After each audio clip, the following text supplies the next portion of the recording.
Selamat pagi, Bu. Perkenalkan, di sini saya Magdalena Netania Lumban Tobing, serta rekan saya. Virginia Pinkan Gigir. Di sini kami akan memberikan hasil diskusi kami tentang hubungan iman Kristen dengan iptek dan seni.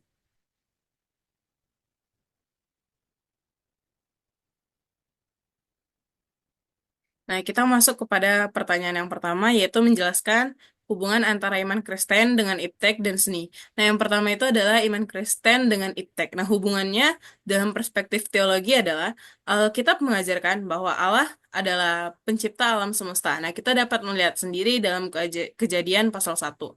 Lalu yang kedua adalah manusia diberi mandat untuk menaklukkan bumi dan mengembangkan ciptaannya. Jelas tertera pada Kejadian 1 ayat 28 bahwa Tuhan memberikan tujuan kepada manusia untuk hidup di bumi adalah untuk menaklukkan bumi dan segala isinya. Lalu yang ketiga adalah ilmu pengetahuan dapat dilihat sebagai upaya memahami ciptaan Allah. Kita masuk kepada slide berikutnya, yaitu iman Kristen dengan seni. Nah, yang pertama kita dapat melihatnya dalam perspektif dasar teologi. Yang pertama adalah Allah sebagai pusat yang menciptakan keindahan yang ada di bumi dan segala isinya. Lalu yang kedua adalah manusia diciptakan segambar dan serupa dengan Allah, termasuk kemampuan dalam berkreasinya. Karena Tuhan menciptakan kita dengan sempurna. Lalu yang ketiga adalah Alkitab sendiri mengandung puisi, musik, dan karya sastra yang mengajarkan kita bahwa di Alkitab tidak hanya isinya tentang eh, apa yang Allah ciptakan, tapi berisi tentang puisi, musik, dan karya sastra yang diciptakan. Lalu kita next ke slide berikutnya.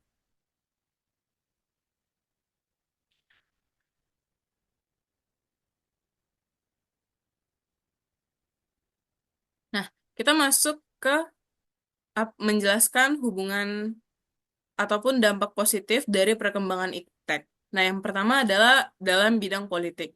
Kita tahu sendiri bahwa bidang politik adalah hal yang bergerak dalam politik. Yang pertama adalah dampak positifnya.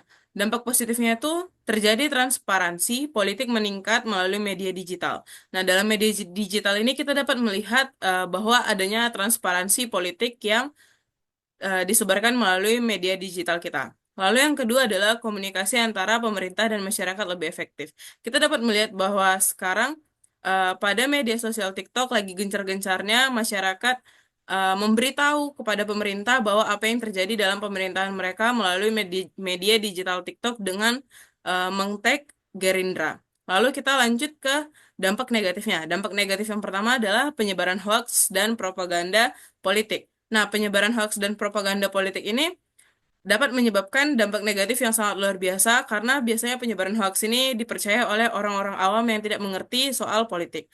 Lalu yang kedua adalah serangan cyber dan ancaman keamanan digital. Next.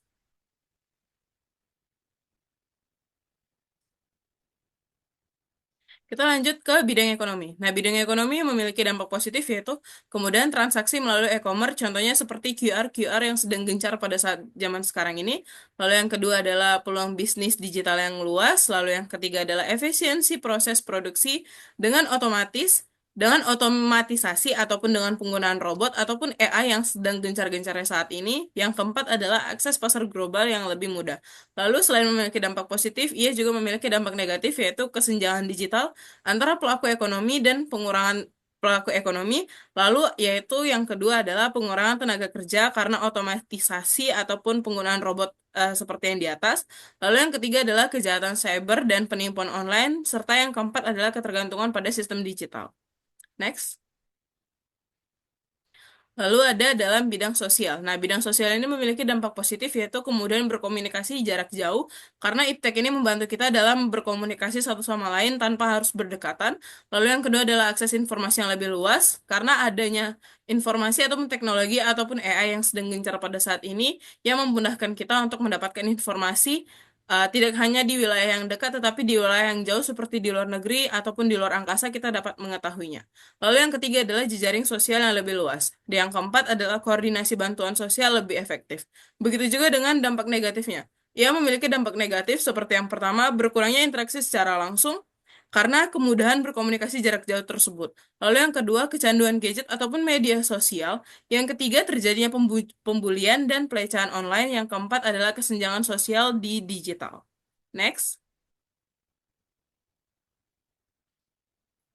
Lalu kita masuk ke dalam bidang budaya. Nah, dalam bidang budaya ini yang biasanya bergantung pada kebudayaan-kebudayaan yang terjadi dalam negara kita sendiri. Nah, ia memiliki dampak positif. Yang pertama adalah pelestarian budaya melalui digitalisasi. Jadi kita dapat memvideokan atau mempublikasikan budaya-budaya kita melalui media sosial yang sedang gencar-gencarnya pada saat hari ini. Lalu yang kedua adalah promosi budaya ke dunia internasional. Nah, dengan cara yang tadi saya sebutkan. Lalu yang ketiga adalah kemudahan akses informasi budaya melalui Google ataupun AI yang sekarang sedang merajalela di saat ini.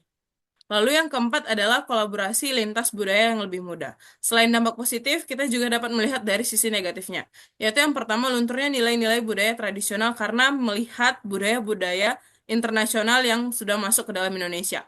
Lalu yang kedua adalah masuknya budaya asing yang kurang sesuai. Lalu yang ketiga adalah berkurangnya minat terhadap budaya lokal karena begitu banyaknya budaya luar yang telah masuk ke dalam Indonesia. Lalu yang terakhir adalah individualisasi masyarakat. Next. Nah, kita masuk ke dalam bidang pendidikan.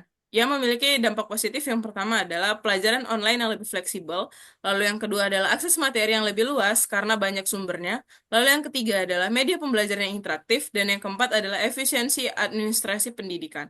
Dan memiliki dampak negatif juga, yang pertama adalah kesenjangan akses teknologi pendidikan, karena tidak semuanya murid ataupun mahasiswa memiliki teknologi yang dapat mengakses pendidikan. Lalu yang kedua adalah berkurangnya interaksi antara guru dan siswa, lalu berpotensi kecurangan dalam akademik, lalu yang keempat atau yang terakhir adalah ketergantungan pada teknologi. Next. Nah, kita masuk ke dalam bidang yang terakhir, yaitu adalah bidang keagamaan, yang memiliki dampak positif, kemudian akses informasi tentang keagamaan, penyebaran khotbah yang lebih luas, lalu pembelajaran agama online yang lebih luas, karena biasanya pembelajaran agama online ini kita dapat mendapatkannya di YouTube atau di AI pun bahkan sekarang sudah ada, di media sosial, Instagram, Facebook, ataupun TikTok sekarang sudah banyak berseliweran. Tapi kita harus pandai-pandai memilih mana yang benar, mana yang tidak. Lalu yang keempat adalah koordinasi kegiatan keagamaan lebih mudah. Nah, selain daripada dampak positif, kita dapat melihat juga dari sisi negatifnya, yaitu penyebaran ajaran sesat yang lebih mudah karena manusia lebih mudah dibohongi ataupun disebarkan tentang berita hoaks. Lalu yang kedua adalah berkurangnya kekusyukan ibadah karena gangguan teknologi, lalu terjadinya radikalisme online dan perdebatan agama yang tidak sehat. Nah, next. Kita masuk ke bagian yang ketiga, menjelaskan perbedaan antara Alkitab dan ilmu pengetahuan. Nah, kita dapat memahami bahwa Alkitab adalah firman Tuhan yang diilhamkan secara langsung oleh Allah. Nah, Alkitab juga berfokus pada hubungan manusia dengan Allah, nilai-nilai moral, iman Kristen, dan hukum Taurat yang mengajarkan kita soal moral-moral yang terjadi dalam dunia ini. Lalu, isi utama daripada kitab adalah kitab sejarah, kitab puisi, hikmat, kitab nabi-nabi, Injil, kisah para rasul, surat-surat, dan wahyu.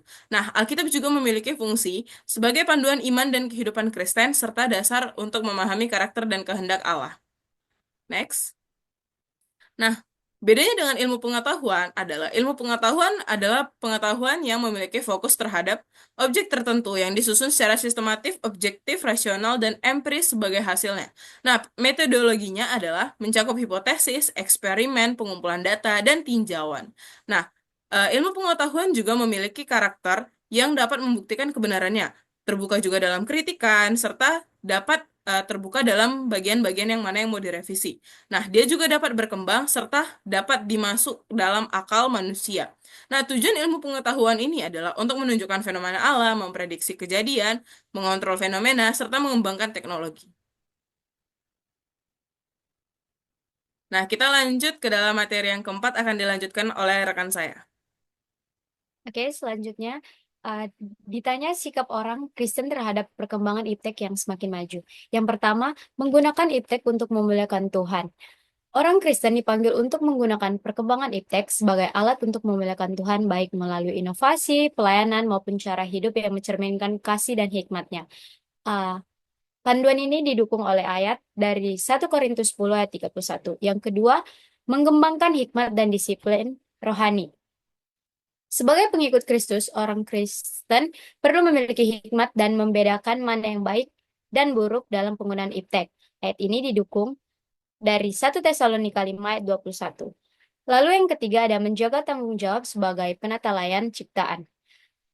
Maksud dari sini adalah kemajuan iptek juga harus digunakan untuk menjaga lingkungan, memperbaiki kehidupan manusia, dan memelihara kehidupan manusia.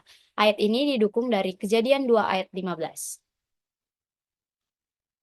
Seni budaya yang ada di Indonesia. Contoh seni budaya yang ada di Indonesia yaitu seni musik, gamelan dari Jawa atau Bali, angklung Jawa Barat, seni tari, dan lainnya.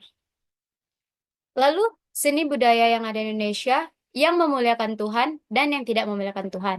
Yang pertama ada seni budaya yang memuliakan Tuhan. Seni musik, lagu rohani Nusantara, lagu-lagu itu seperti Di Doa Ibuku, Namaku Disebut, paduan suara dari gerejawi. Dan seni tari, yaitu tari persembahan, tari tobelo, gospel. Lalu ada seni yang tidak memuliakan Tuhan, yaitu seni musik, lagu dengan lirik yang tidak bermoral, musik untuk ritual yang tidak alkitabiah. Lalu seni tari, tari dengan unsur provokatif, dan tari untuk ritual mistis. Sekian presentasi dari kelompok kami. Jika ada salah kata, kami minta maaf. Terima kasih.